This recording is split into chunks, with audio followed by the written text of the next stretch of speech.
Good evening, ladies and gentlemen. And Colin, thank you for that generous introduction. And Jerry, I'm looking forward to your 45 minutes. I know what mine are. Yours is going to be better or different. And Mary, thank you for being so efficient and organising everything that we see. It's a privilege to be here. It's my first visit to the British Interplanetary Society. I hope it won't be my last visit. I've had a tour of the building. Thank you very much for that. Incredible archive, incredible resource there is here. I wish I'd known about it earlier. There's a great deal that one spends time on the internet. You're never quite sure if what you see on the internet is right. But here you've got the hard copy versions, so hold on to them. Now, about me, why am I standing here, putting myself through this, as Colin accurately, possibly predicted? We shall find out. As you can tell, I'm old enough to have watched the moon landings live, and I lived about a mile from here when they happened, in 1969. I lived in Pimlico, St George's Square, next to Dolphin Square. And there I was on the sofa, watching the moon landings, the television picture upside down, very excited. I even looked out the window, something up there. At that time, I was working as a photographer in London in the 60s. Don't remember much about it, but I had good training, again, quite close to here, down at the London College of Printing. I wanted to learn the technical side of photography. What I was going to take a picture of was a completely different story. For 20 years, probably like many people here tonight, I was a real enthusiast for the space program, and I genuinely went along with everything I'd been told. I was told that they'd landed on the moon. I believed it. I should state, right here and now, I still believe they have landed on the moon. What my interest was in the photographs, which is what we're going to be looking at a bit later. I'd used the equipment that we're told was used, or was used, not told we were used. They used a Hasselblad camera. The best camera you could buy then is the best camera you can buy now. Expensive, but good. And somebody happened to mention, almost in passing, there's some queries about some of the photographs on the moon. And I thought, oh, come on. We know they were taken on the moon. They said, no, check them out. You're a photographer, check them out. So out of interest, I thought, well, I'll check out a few of the Apollo photographs and see what I can find. I know what cameras can and cannot do. And I know that we have a photographer, professional photographer here in the audience, so no doubt I will be corrected if I make any untoward allegations about photography. But my interest was in the photographs. And I started looking at them. I went to an astronomy show in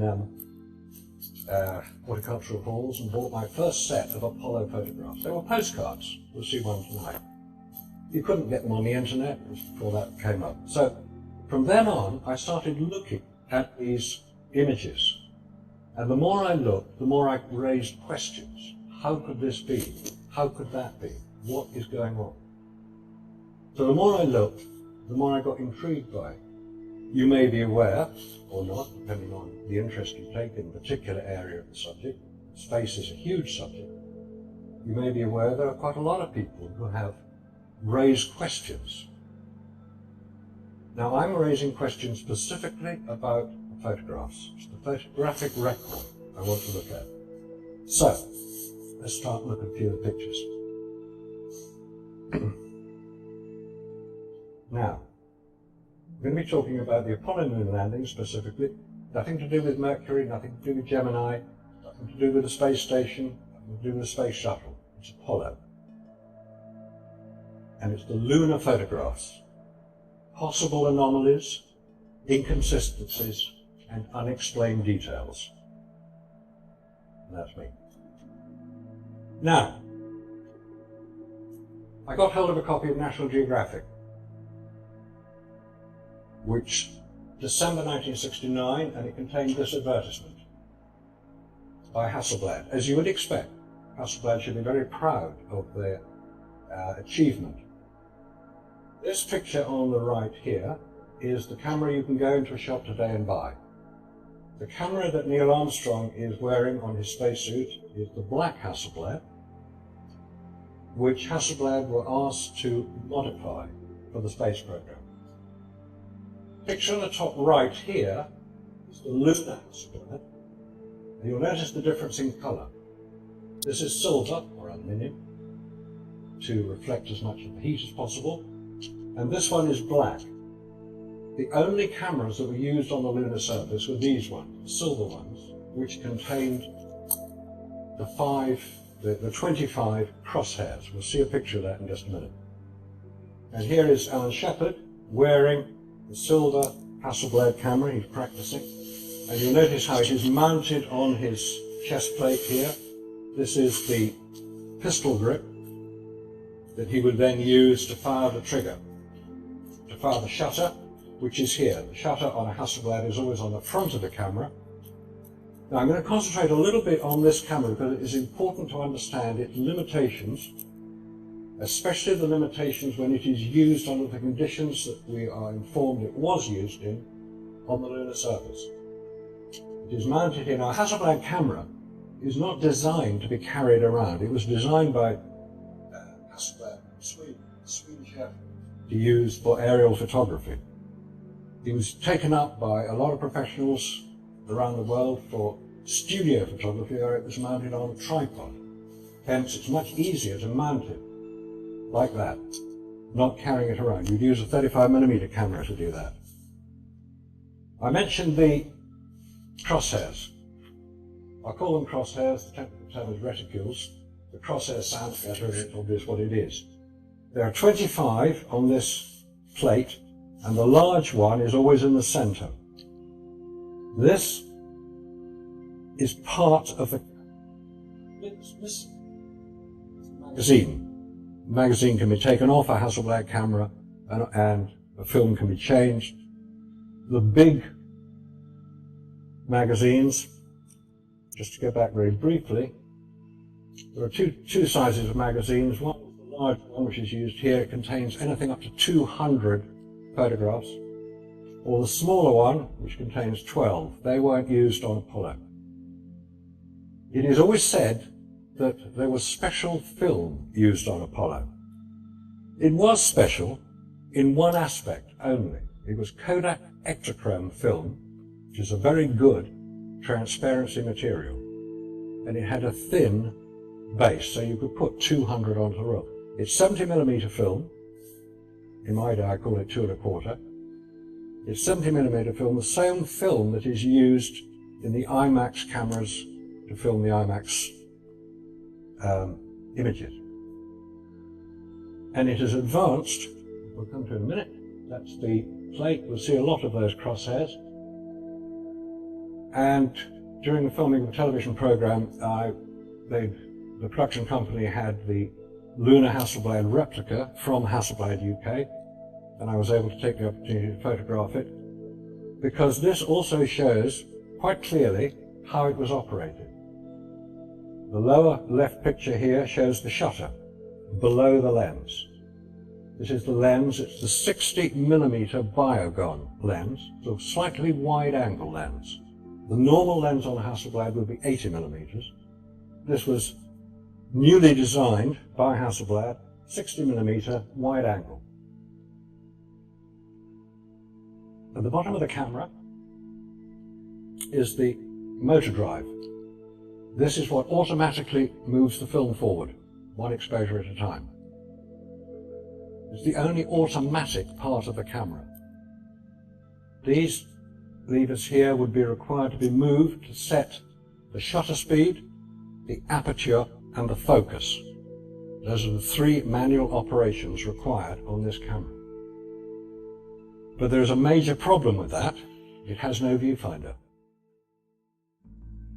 So it has to be done visually. How do you know you've taken a photograph? Normally you take a photograph, clicks. That's the mirror going up. This does not have a mirror. So there is no sound, because in space you can't hear it anyway. Hasselblad were asked to remove the mirror.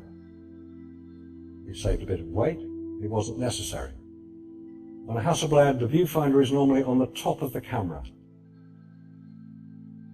This here is the electric motor drive. It's driven by 2 batteries, shouldn't buy 3 batteries, D-type batteries. You can go in the shop and buy them. These were made by Varta in Germany.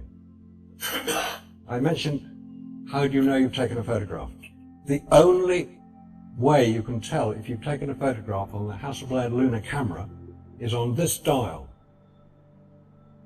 which is there on the top right. That's that dial there. It's a centimetre in diameter and it records each film advanced. Now, how can you see that? You can't hear anything. How do you know you've taken a photograph? You're wearing arm and gauntlets. You can't wear half a spacesuit, you've got to wear the whole kit. Boots, helmet, gloves. The gloves are armoured insofar as they have to contain the 3.7 pound per square inch pressure that the astronauts could operate under. On the moon there is no pressure, therefore they have to carry their own. You will excuse me please if I do tell you things that you know and don't need to know. I just have to emphasize some of these points to get the overall picture of what the limitations of this camera. So this is the only way you can tell a photograph has been taken. Now, you're going to pull the pistol grip, which is going to press the shutter in. How do you know you pulled it hard enough? How do you know you've even got your hand anywhere near it? You can't see it from inside a spacesuit. You've got no viewfinder. It's a bit of a mystery, given the limitations. Now, as we go on, we'll see that there are other problems associated with the use of this camera. This was taken on Apollo 8. It's always referred to as Earthrise.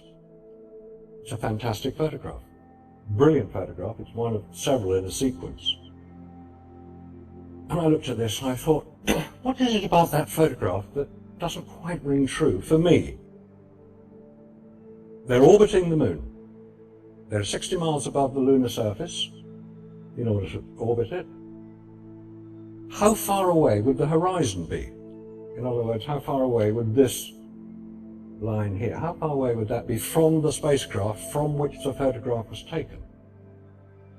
And I'm thinking, hang on a minute, it's probably a couple of 100 miles. The moon, 2,160 miles in diameter. You're 60 miles above the surface. Obviously it's possible to calculate precisely how far away the horizon is. If it's a couple of 100 miles away, how come you can see irregularities on the surface? All right, on the moon there is no atmosphere to stop any light, as there is on Earth. When you see the horizon on Earth taken from the space shuttle, again, you're obviously not going to see Mount Everest poking up above the clouds because it's a much bigger scene, you're 200 miles up. But on the moon there is no atmosphere, there's nothing to stop the light. You're using very good equipment. And I'm thinking, hang on, this isn't quite what I would have expected. I would expect the horizon to be completely flat, no irregularities. As I understand it, the highest mountain on the lunar surface is Mount Hadley, the site of the Apollo 15 landing. Now, we'll have a look at that later. Mount Hadley is in the order of 14,000 feet above the surface, about 3 miles. I don't think that's Mount Hadley, but it looks as if it's quite distinct. It's what you expect to see of the lunar surface. Okay, let's get down onto the surface and start photographing Apollo 11. Now, I have here a sequence of 8 photographs. These are the 8 photographs taken by Neil Armstrong of Buzz Aldrin as he was exiting the Eagle to come down the ladder onto the surface to join Neil Armstrong. Neil Armstrong is photographing him and talking to him, and the series of 8 photographs that we'll look at took 3 minutes to take. We'll go through them, not necessarily in the time it took to take them, outside the hatch. Now at this point, Neil Armstrong has many things to do on the lunar surface, one of which is to photograph the exhaust of the lander. Has it been damaged? He had to record it. Buzz is still trying to get down the ladder at this point. As I say, these are consecutive photographs. He also has to photograph the image of the leg to make sure that's not damaged and they can take off okay. He had to alter the focus, he had to alter the exposure and possibly the aperture in those previous two photographs, on that one of the lander and this one of the leg. He was doing it. This is beautifully composed. I'd be proud to have taken a photograph like that. The exposure is brilliant. This is directly illuminated lunar surface. And then when he goes back to photograph Buzz Aldrin continuing down the ladder, he has to adjust the focus, he has to adjust the aperture, and he has to adjust the shutter speed, because he's now in shadow, not directly illuminated surface material. Now, as a professional photographer, I would say, okay, yeah, that's not a problem to do, but let's bracket it to make sure we get the exposure right. Bracketing is purely taking what you think is the right exposure, one stop below, one stop above. I haven't got a viewfinder, so am I going to be able to get the subject in the frame? I'll take several to make sure I do. He's coming down the ladder. Again, that's the center crosshair. It's lined up brilliantly, having moved from the previous one. He's moving it again, center crosshair, right where you'd expect it. You can see the directly illuminated surface of the moon here. It is slightly overexposed, not excessively so. And one of the abilities of Kodak Ektachrome material is to record detail very close, very accurately. But it has a very low tolerance of exposure latitude. And you've got to get the exposure right, or you overexpose it or you underexpose it. And because it's transparency material, it cannot be adjusted in the processing. Print material, on the other hand, can be adjusted, but not, as this is, transparency material. Now, these are the 8 photographs in sequence with their reference numbers. Buzz coming out of the hatch, on the porch, photograph, different photograph, back here, in focus, exposed correctly, and down at the bottom of the ladder. Okay, let's go back to that very first photograph, that first sequence there, and just look in detail at something on it. The hatch window, or the lander window. With some processing, I extend the exposure, reduce the shadow, increase the contrast. It appears to reflect a flag. I don't know if it is a flag, but it appears to be a flag, reflected in the triangular window. This is Armstrong's window. But no flag was on the lunar surface at the point this photograph was taken. As Aldrin came down, they put the flag up together. And anyway, the flag was erected the other side lander. It's a mystery. I don't know the answer. Moving on to the first step on the ladder, you notice his foot is not touching the ladder, which to me as a photographer would indicate that his body must be in motion relative to the camera. He's jumped off the porch here, possibly jumped off, I don't know. He's certainly not supporting himself on his left foot. And he's aiming for this top rung here. He hasn't reached it yet. So it would appear that the body should be in motion, in which case it would show some form of blurring of this image relative to the rest of the image. Because that's all still, it's on the ground, it's not moving, but Buzz Aldrin is moving at this point. That is my contention. And because we don't see any movement, in the fact that he's being photographed in shadow would indicate a slow shutter speed. Even the moon has got very bright sunlight. And even if it is a 60th, 125th, because of the depth of field, indicating how much it's in focus, it would indicate a relatively slow shutter speed.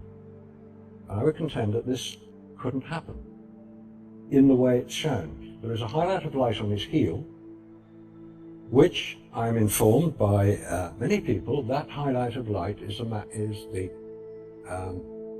lunar surface material reflecting sunlight. Yes, it does reflect sunlight, of course it does. The lunar surface reflects about 7% of the light hitting it. That's why you can see the moon at night. Obviously you go up there, it's reflecting sunlight. But the moon is much darker than the sun, obviously. So only 7% of light. This is like tarmac, basically. That's how much light is being reflected from the lunar surface. The albedo of the lunar surface is about 7%.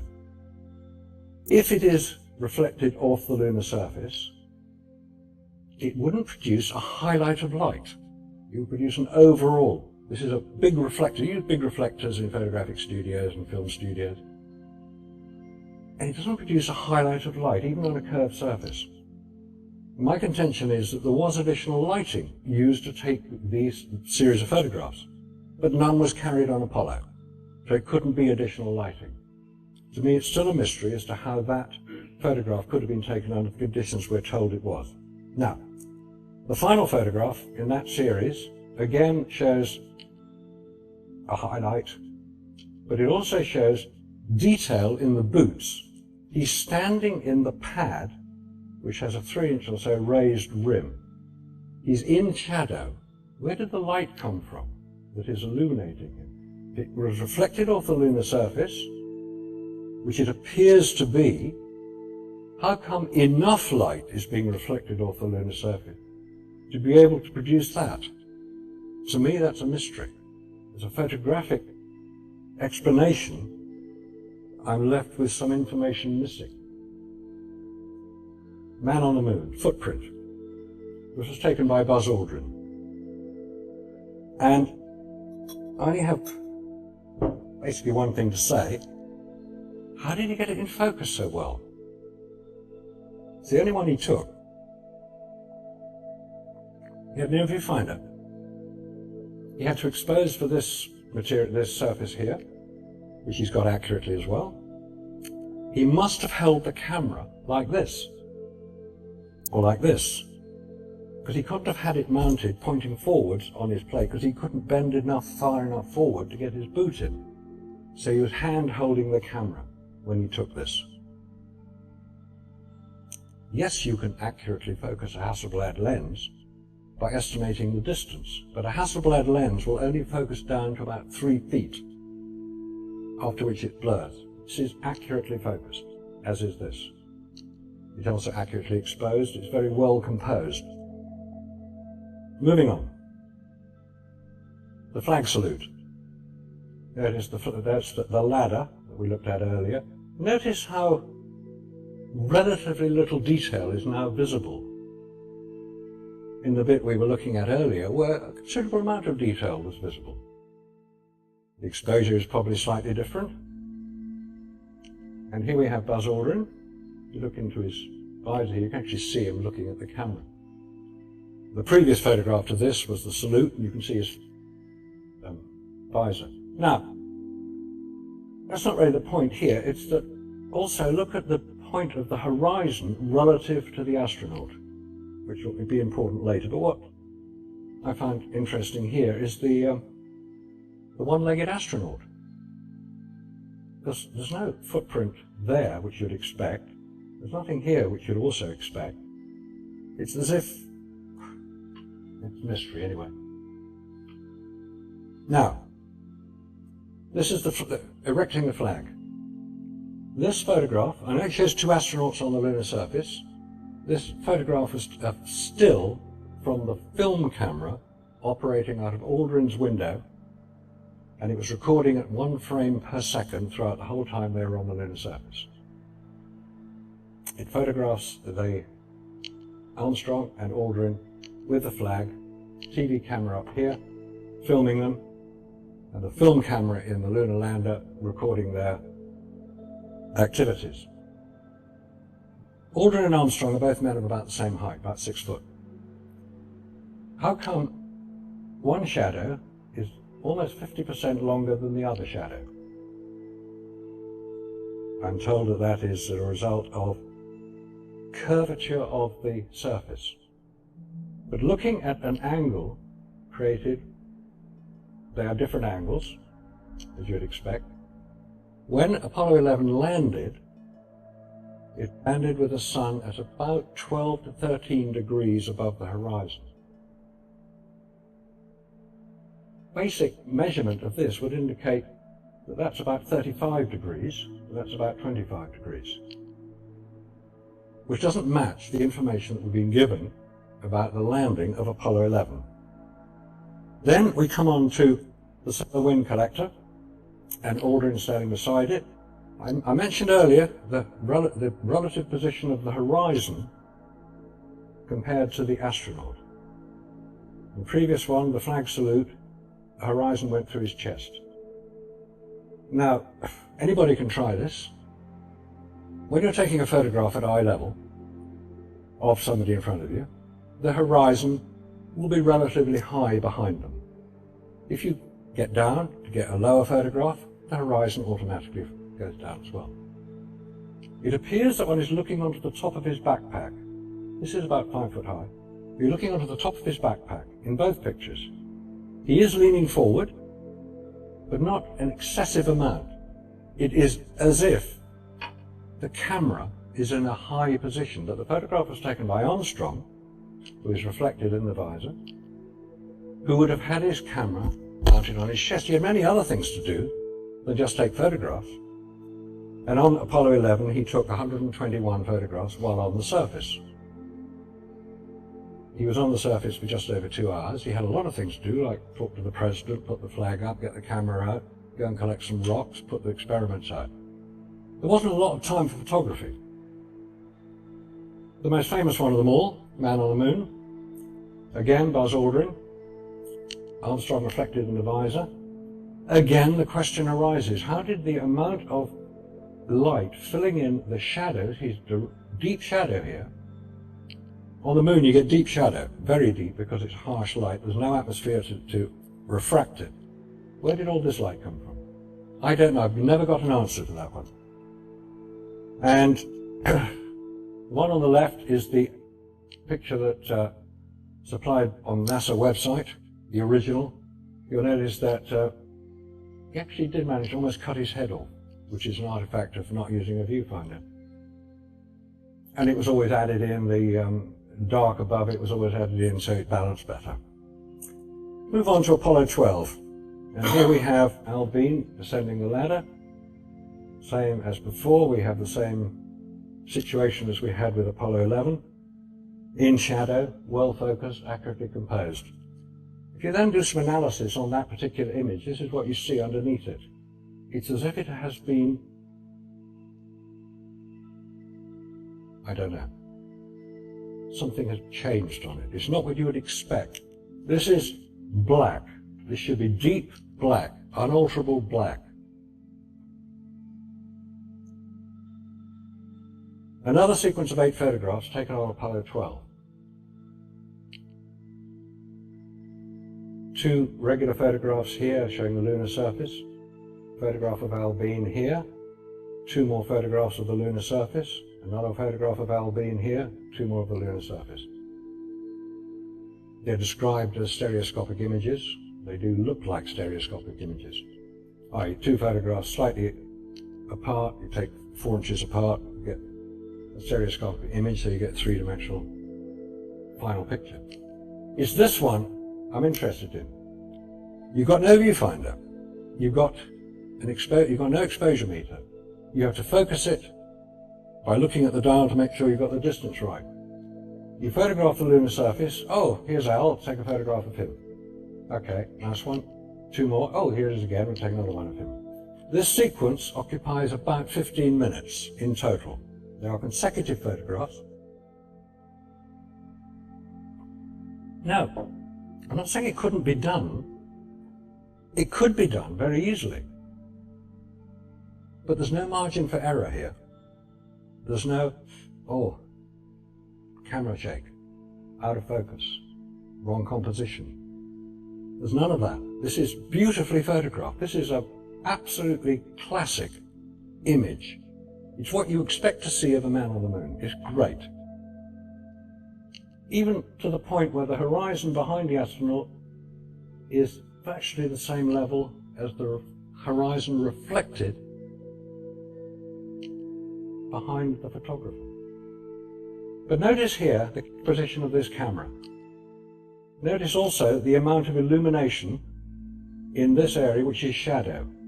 There's the sun, it's coming from over here. Where did all that illumination come from? Was it the lunar surface solely? It may well have been. I have my doubts that enough illumination, given, this is black and white, so it has a greater exposure latitude.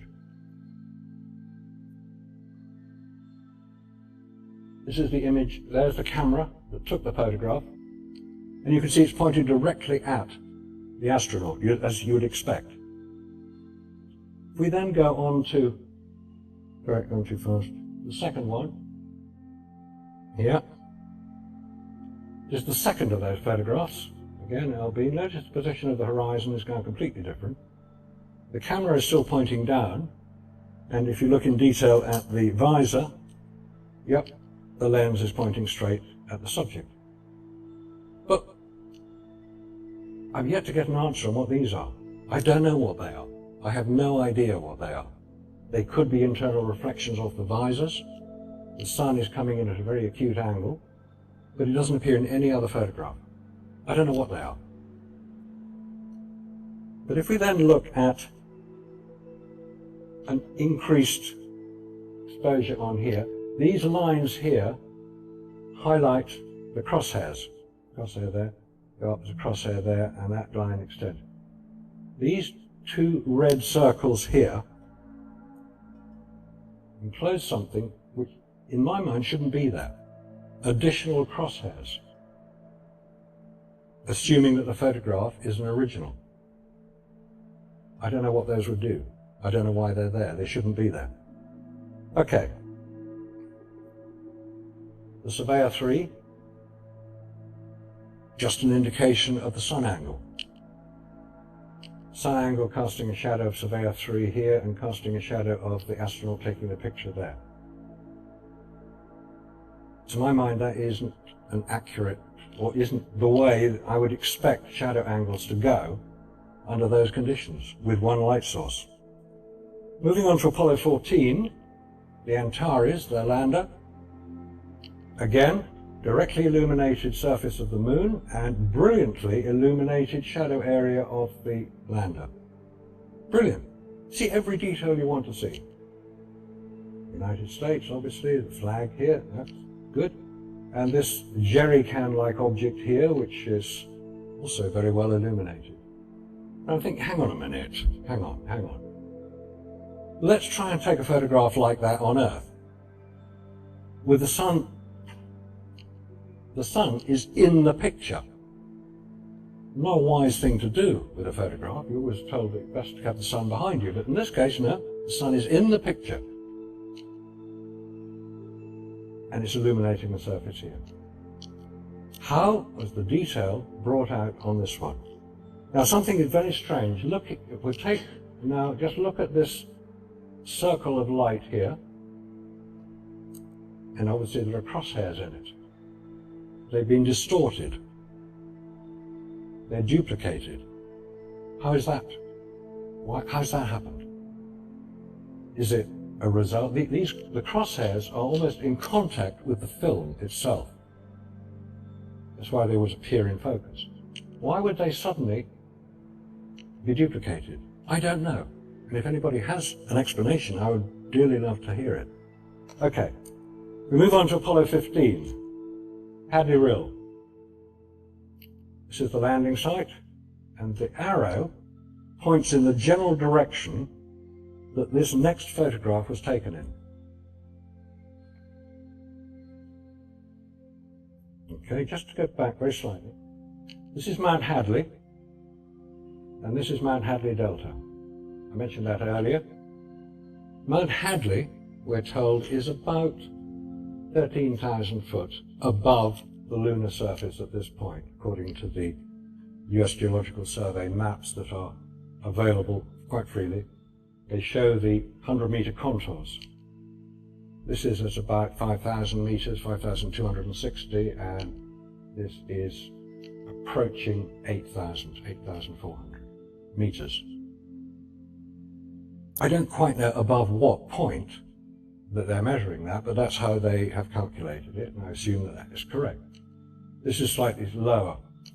So what we're saying here is that Mount Hadley Delta, which is what appears in the picture here, is about 5 miles from the camera position and is a mountain in excess of 11,000 feet above the point the photograph was taken. When I found that out, I thought, hang on a minute, now it doesn't look right. An 11,000 foot mountain, we don't have too many in the UK. There are a few in the Alps, but I thought quite a nice illustration of a similar type of photograph. Whether this is appropriate or not, I don't know, but I'm just using it as an illustration, is Mount Everest. Mount Everest, and this is Everest Base Camp. Everest Base Camp is at about 19,000 feet. Mount Everest, as we know, is about 29,000 feet, i.e. 10,000 feet. This peak here is 10,000 feet above this point. It's about 7 miles away from base camp. That's about 2 miles vertically above the point the photograph was taken. And you can see incredible detail, amazing detail here. All right, Everest is way up in the atmosphere, very little atmosphere. And there's detail in all these mountains, and basically it shows detail. You go back to this picture, and there's no detail, none at all. No atmosphere. The Hasselblad lenses, the Zeiss lenses, are brilliant lenses. They will resolve tiny little pebbles, which they do in the foreground. The background disappears into a sort of nothing. There's no detail at all. You can just see St. George's crater here. The only feature, it's quite a big crater. And there is a very distinct defining line between the foreground detail and the background lack of detail, which to me is odd, is unexplained. Back to Everest, yep, lots of detail. What you expect, this is exactly what you expect to see. No problems. And then we come on to, this is the photograph we just looked at. Now these, again, raise a problem for me. This is Dave Scott with a camera on his chest, photographed by Irwin with another camera, obviously. This is Irwin without a camera, photographed by Dave Scott, presumably with his camera. But these are consecutive images, 11863, 11864. They're on the same roll of film, which indicates that after Irwin had taken the photograph, of Scott here, he handed the camera to Scott and said, take my picture. That's all the explanation I can come up with for 2 consecutive photographs. But where's the camera? Why did Dave Scott need to have another camera when he's already got one? It's a mystery. And then you can play around with photographs on Apollo 15 where you've got the lander here, a notch in the mountain here, same notch in the mountain here, the lander here, and you put the 3 together and you get 2 landers, which is odd, because we know there was only one.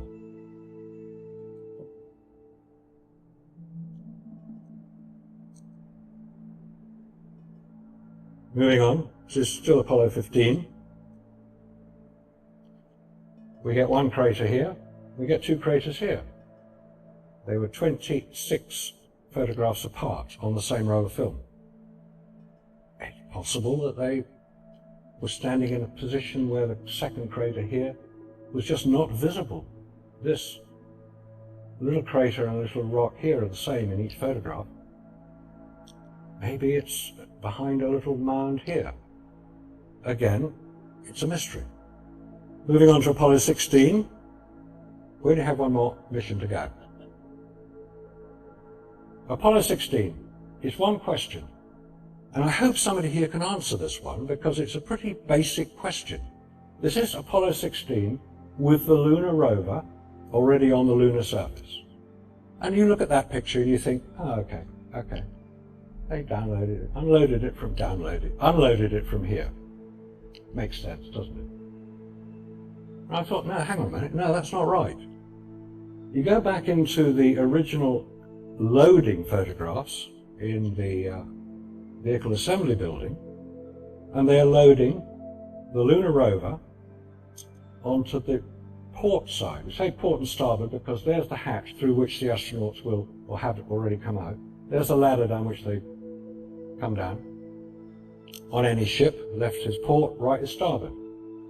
Therefore, if this is being loaded onto the port side, there's the ladder. Why does it look as if it's come off the starboard side? There are straps here that may well have been used to unload the rover. I don't know.